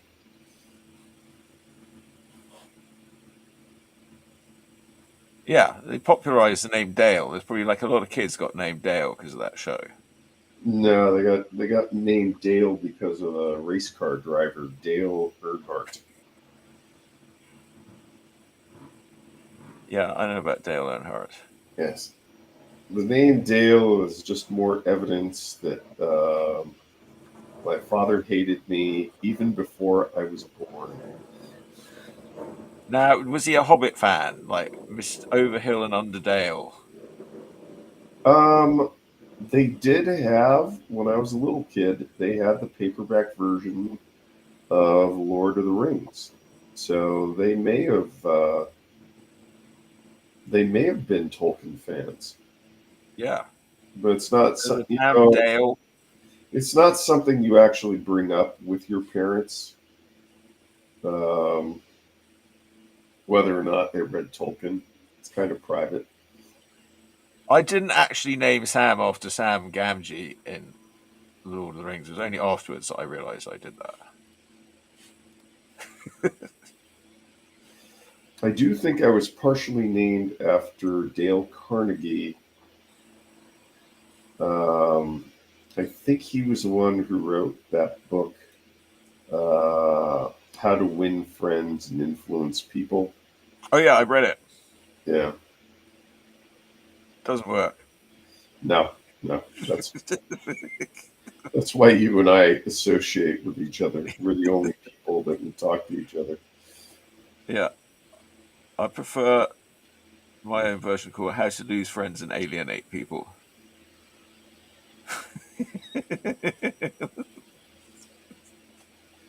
Oh, um, what time is it? I gotta see if I need 11:31. Okay, I have just enough time to start um, putting a little watercolor in. Here's my short version of that book. Just be nice to people. Yeah, Don't be an asshole. don't be a dick. But it's for people that are like born dicks and they just don't have a clue. They need to read that book. Oh, now I know how to make friends. Not really. You just know how to pretend.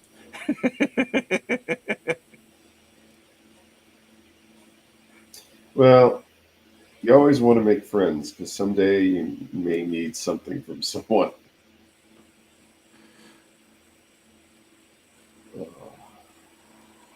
Well, yeah.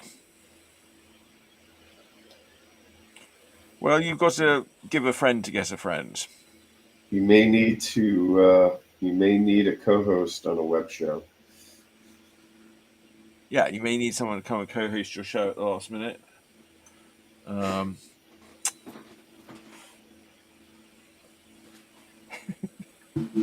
the problem is, like, don't try and get your friends to co-host the show together. Why is it that people's friends don't get along? That's what I want to know. Oh, don't bring that up.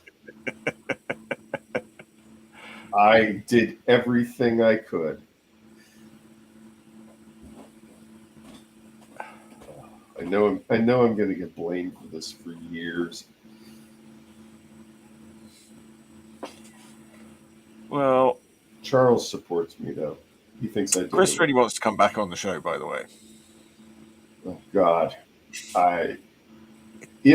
it's always fun to talk to him. I'll leave that up to you. Yeah, we might have him back on it. I don't know. I keep sort of. I was really thinking about doing a more musical show. I don't know. I'm sort of like, but now I'm regressing and going back to just wanting to do art and get on with me art. I don't know. Like the music bit's sort of fun, but it's a bit of a big distraction. Okay, I am going to say this though. I am going to set a rule that anyone who is on the show, I will not sign any contracts. That's yeah. All right. Well, you won't be on my next album then. I'm surprised that I'm here today.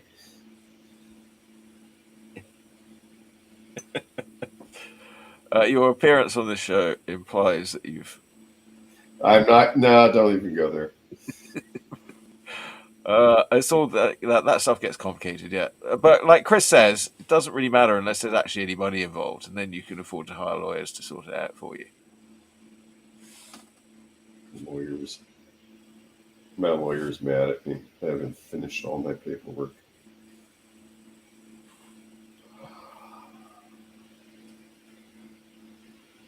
Now you have a lawyer, don't you?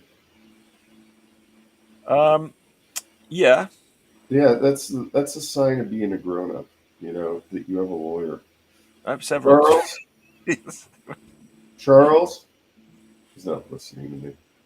Oh, he's moving about upstairs. I can hear him. I don't know what he's doing. I wanted to know if he had a lawyer. Yeah, but he doesn't have enough to do, and it's just the two of us droning on. He gets bored.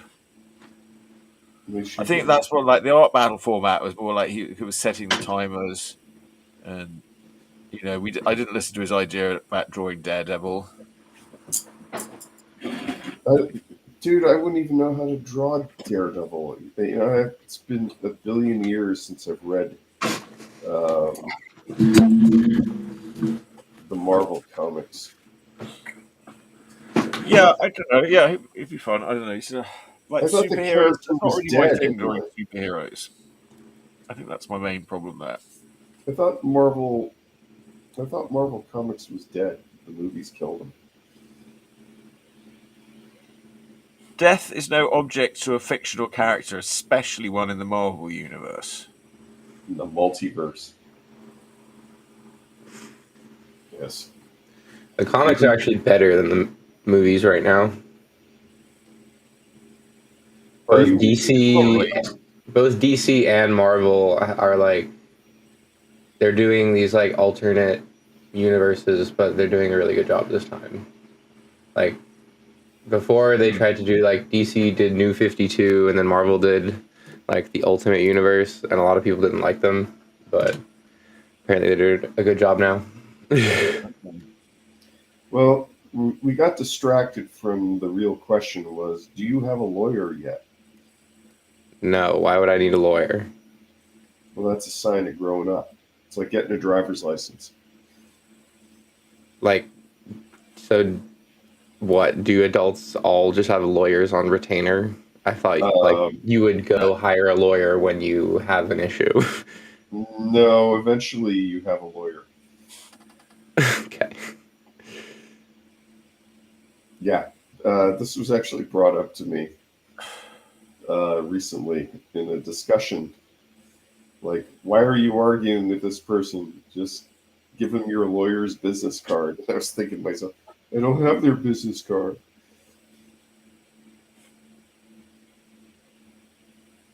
So, this is a tip. When I told my friend I don't have a lawyer's business card, just go to a law office and get a stack of their business cards, whether or not they're your lawyer or not. And that way, when you get in an argument with someone, you could just throw a lawyer's business card at them and say, call my lawyer. So we have to get Charles some lawyer's business cards. Or what? Or they'll throw you in jail, I suppose. Okay.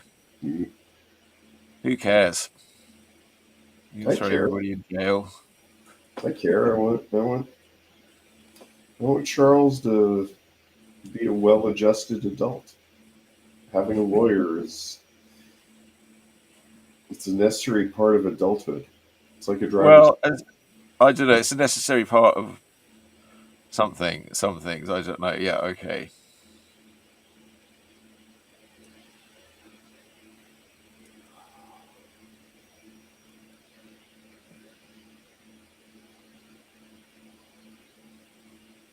Or you could go live in a country where you don't need a lawyer.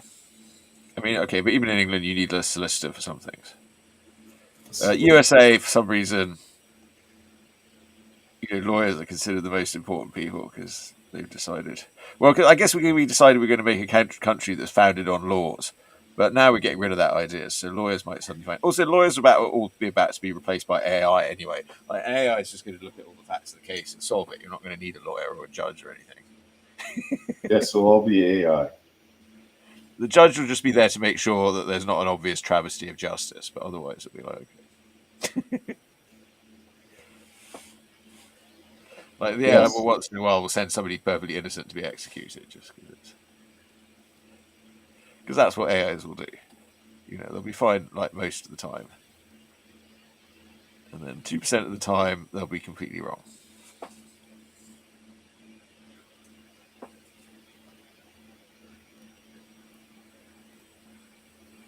But that's still better than humans, who are probably wrong about sort of 40% of the time at least. I don't know how much humans are wrong. They're not as wrong as much. It's different sort of intelligence.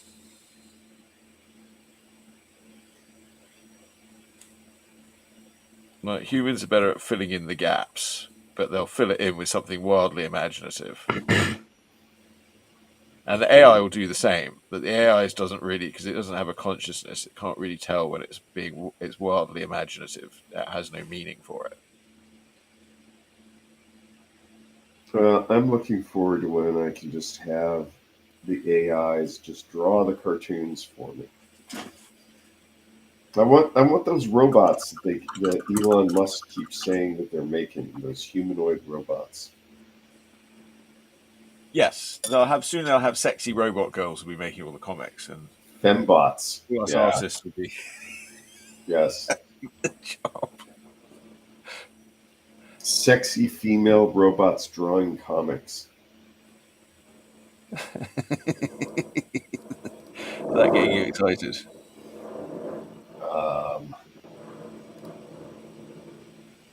I assume there'll be a switch on them that you can flip that like says argue, no argue.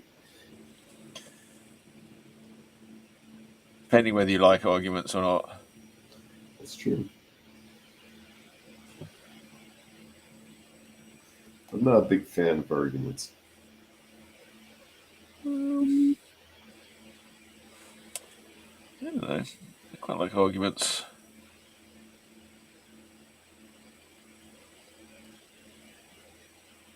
They're a nice hobby, but they're a But little. there's only any point if you go into them willing to have your mind changed. If you're not willing to have your mind changed, then don't bother.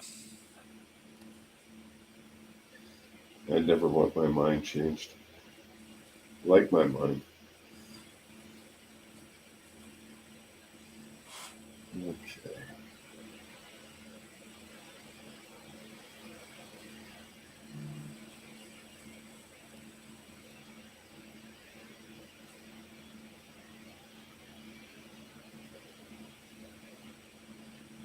Having your mind change is overrated. It was like that movie you had on Mr. Lobo. Well, they had their arms changed. But You're talking about but the Frozen brain, Dead? they were changing a brain. I can't remember all the details. What's going on? It's There the was a wall of Frozen Dead. arms. It's a Frozen Dead with Brain. Anna Andrews. I still haven't gotten the DVDs for that. I'll tell you, I'm going to start backing movies from Sally the Zombie Cheerleader. There's a lot of horror hosts that I've discovered.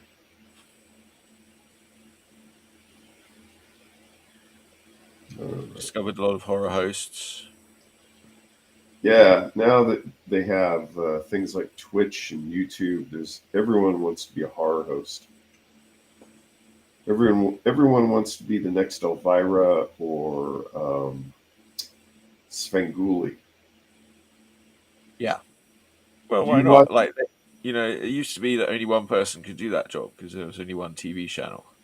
Well, you would do it in each different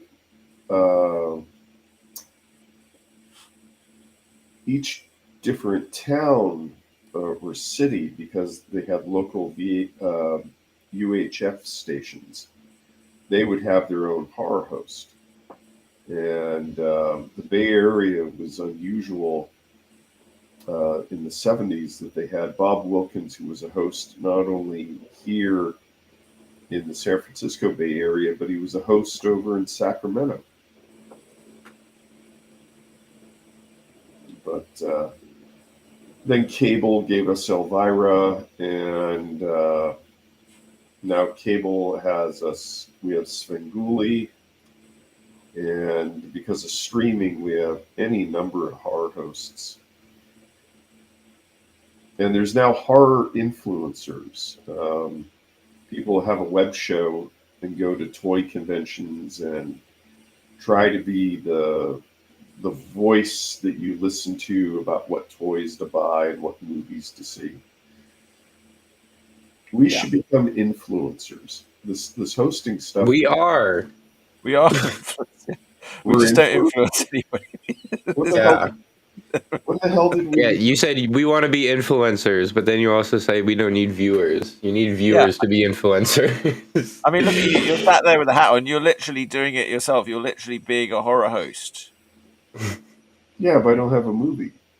All right, Sure let's you see do. what You're Dale's talking about Star drawing. Wars every week. Ooh, Dale's drawing is looking pretty good. Ooh. I gotta put a little watercolor in. So I have you're a name for characters. this. I have a name for these little characters. Is it Falstaff? I always call it Falstaff. I think it's Falstaff. No, It's not Falstaff. no, and I didn't even put the cat in. What am I doing without putting the cat in? Should always be a cat. Falstaff's a good name. It's like, Shakespeare's having a little joke with his name. It's like calling him Big Dick, but more classy. He's gotta watch Falstaff. Or Falstaff. Falstaff.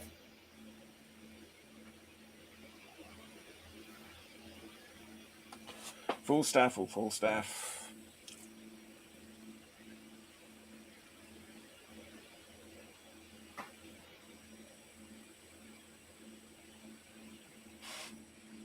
This is one of those ones where I just get to paint a lot of black. This would probably be better as a woodcut or something.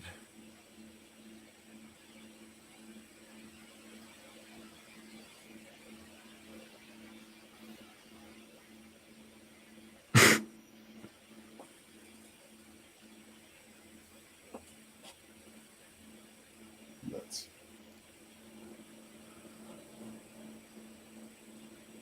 Well, it's just a nice quiet morning for getting on with it. Very much so. All about the drawing. Now, have you guys remembered to check out some classic Doctor Who on YouTube while you had your chance? No. Oh, I've been watching the Avengers. Oh yeah, okay. Well, that's the same thing. Okay, Avengers is right. But the classic, there was one of those episodes. It was so like the Mighty Boosh. Like all the creatures were like exactly like out of the Mighty Boosh. It's like, oh my god, this is where they got everything in the Mighty Boosh from this episode.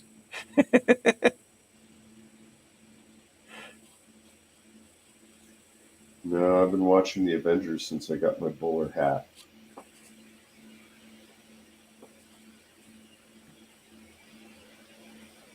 And Yeah. special thanks again to the people over at Historical Emporium in San Jose. Mail order only, but web order only. But if you're local and need help, they have a dressing room where you can come in, make an appointment, and come in just to make sure that you got the right fit.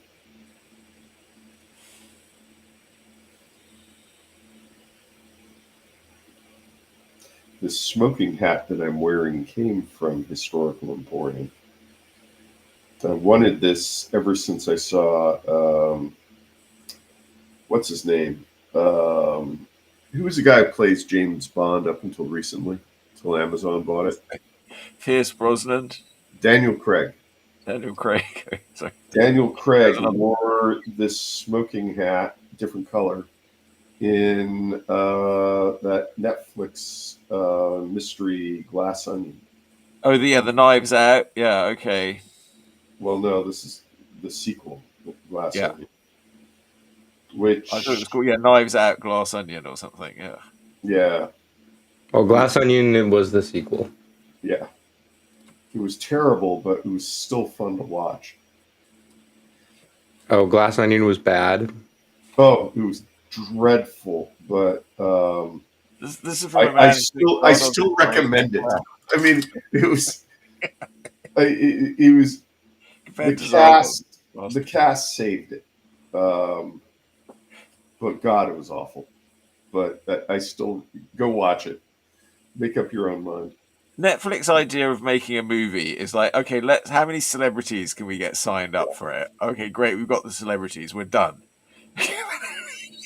Like, wait, shit. Don't you need a script or something? Oh no, we don't need anything like that. We'll just make it go along. If you watch the first one, Knives Out, that was so derivative of Columbo and the movie Sleuth.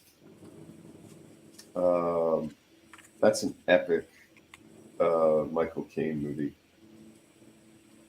But I think that's all people have got the attention span for now, though. They can't, they want some celebrities. Oh, with some celebrities in a nice house. That looks good. We'll just do that.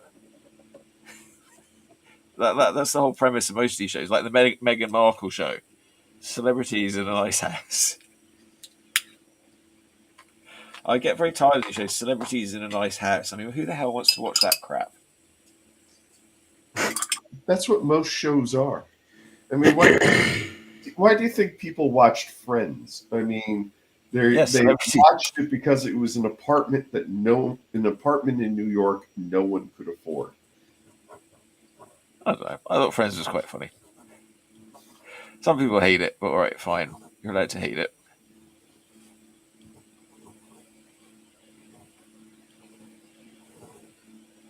Sam was sharing a thing with David Schwimmer.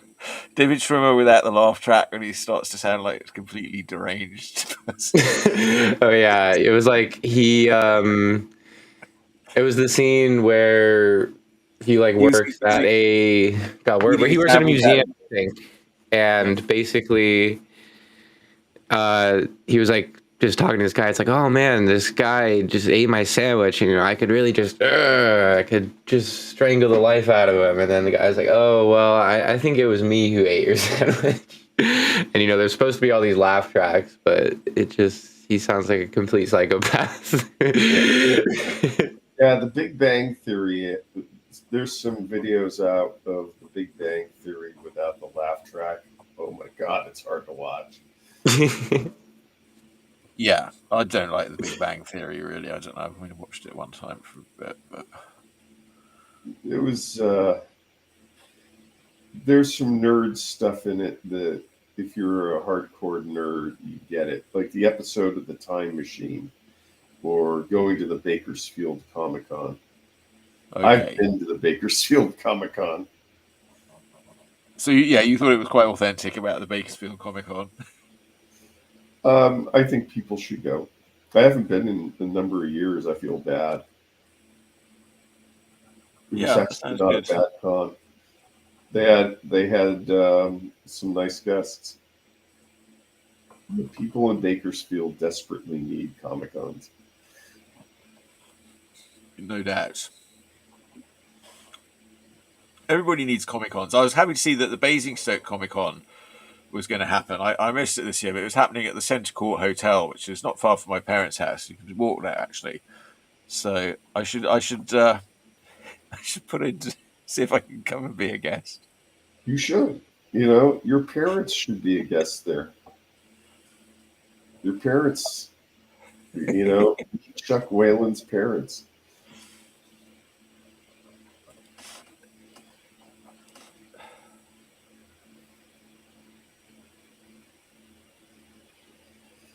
I'm surprised that Sam doesn't sign autographs when he's at these shows with you. Sign autographs? I'm Chuck Whelon's son. I don't think that's a very hot autograph. I'd buy one. He should get successful, then I can get, sell an autograph of his dad. I can tell a true story. I'll sell my story to the Sun. Well, didn't you just do which was the relative you did a book of? The what? Didn't you do a book of one of your relatives? Oh yeah, my grandmother's book. Yeah. Yeah. Oh yeah, I've got to get that finished. My mum keeps getting on my case. I got it all done, but then the relatives sent me one relative got very keen and started sending me all these sort of factual corrections I have to put in. Oh. But they were all about very minor things. But I'm like, I better. I've got to sit down and spend a few days. I've got to find a bit of time to spend some time on it. Yeah, it's difficult. Don't let the facts get in the way of a good story. Yeah, well, exactly. I thought, well, it's all sort of done. I don't know. I just haven't really gone and dug through it. But she also sent me a bunch of photos, so I thought, well, I want to use the photos, so I'm going to have to figure this out one way or another.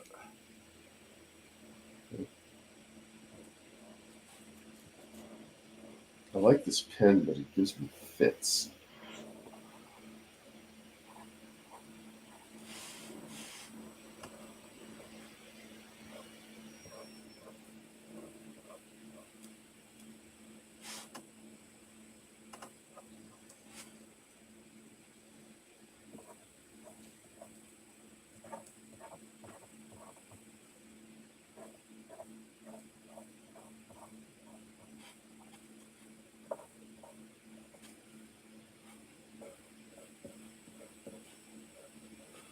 I don't know. Maybe I don't really need any shading on this one either. It's coming out quite well just in black and white.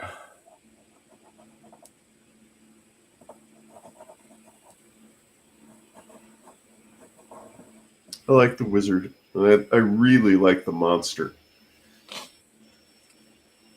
That would be a roper. They hang on the ceilings and pretend to be stalactites. That Dungeons and Dragons thing? Yes. And this one, well, it's a little trap like this sort of evil demons have set up a little trap to catch spellcasters. And they've put a scroll that they can find, and the scroll leads them to a secret door. And there are ropers by the secret door, but they just happen to be there. Then there's more trap for the spellcasters inside. Oh, they're very devious, these Goodman Games modules. I don't know. I think I'm like my next campaign. I think I'm going to do more Goodman Games modules because they are very well written.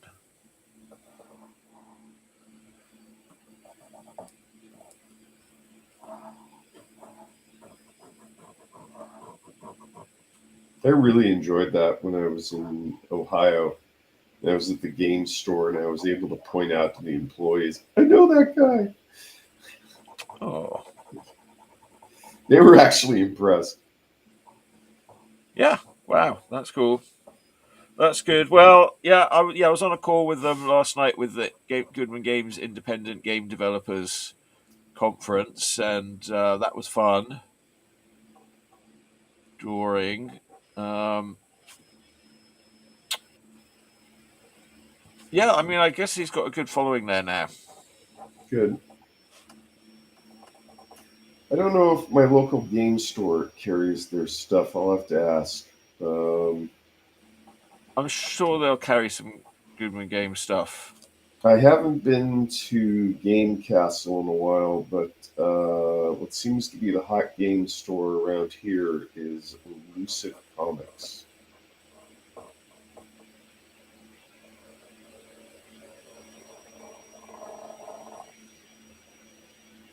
The only thing is, the game fans, they're not like huge art fans, generally speaking. That's ridiculous because that's what really sells the games. Yeah, they like the art on it and stuff like that, but first of all, they're a very critical group.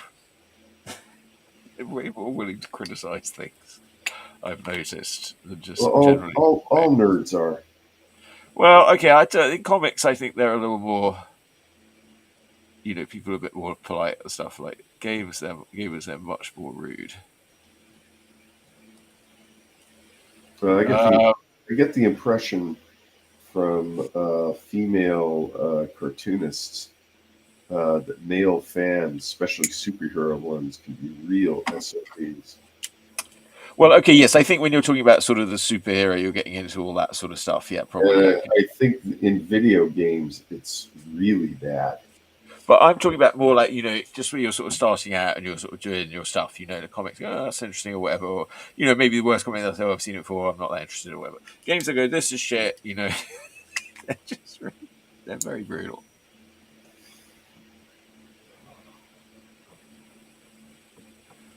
And they don't really care much about the art, again, they're more about the game itself. That's ridiculous because it's the art that sells it. I mean, that's the only reason I touched Dungeons and Dragons stuff. I wasn't even playing the game. I just wanted to look at the artwork. No, okay, yeah, because you're more an art fan than a gamer. Yeah. Although, as much I do like this wizard. As much as I admire him. Like wizard, oh, thanks. Yeah, he was kind of a quick one, but yeah. The author was like, oh yeah, I want, they wanted the wizard with the roper behind them, was looking at the scroll with the roper behind them. So that's good. I like it when they give you a nice, clear description of something. I think I'm sort of done with him. Okay. I think I'm going to leave him black and white and not put a wash on. I could put a wash on. I don't know. It might look a bit better with it. I don't know. It's hard to tell.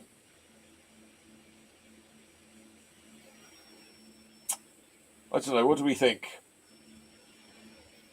I think it's a good job. It's very much in your Pewfell style. Yeah, it's more. Yeah, it's sort of. Yeah, it's sort of. I think it's sort of back in my. Why would he do my wheelhouse? But I think that's the thing. Is like with all this sort of work I did of sort of exploring my style. Like my Pewfell style is not out of my style. It's just like understanding the elements of that, like how that the same style applies across everything. Oh, it's cohesive style. I'm still working on my stuff. Sorry. That means it's the end of the show. Yeah, the show's. If you want to see what I did. Yeah. Now, done this character. Does this character have a name if not full stop? No, it's just a character I like to draw. Yeah, it's full stuff. And I decided to add these I'll call new him Captain Full Stop because he looks like a sort of captain. I've decided to add these new characters. And the little green, there's cats licking their lips at the nice meal. He's enjoying a nice meal, and all the little demons are jumping into his food and everything. But they all seem quite happy. The demons are at play. Well, they're not demons. They're aliens. They're Greenleys.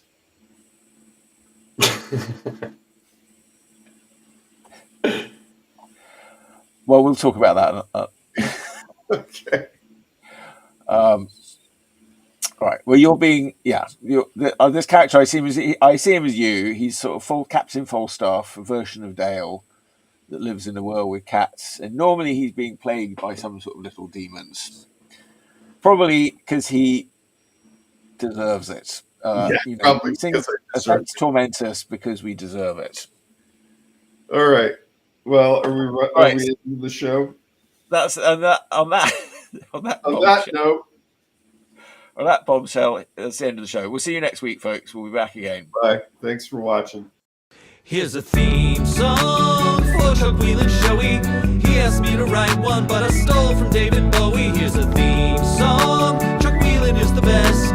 We have lots of hosts, but we're running out of gas. Will you be our guest on? Will you be our guest on? Beyond the Chuck Whelon Show. Whoa, whoa, whoa, whoa, whoa, whoa.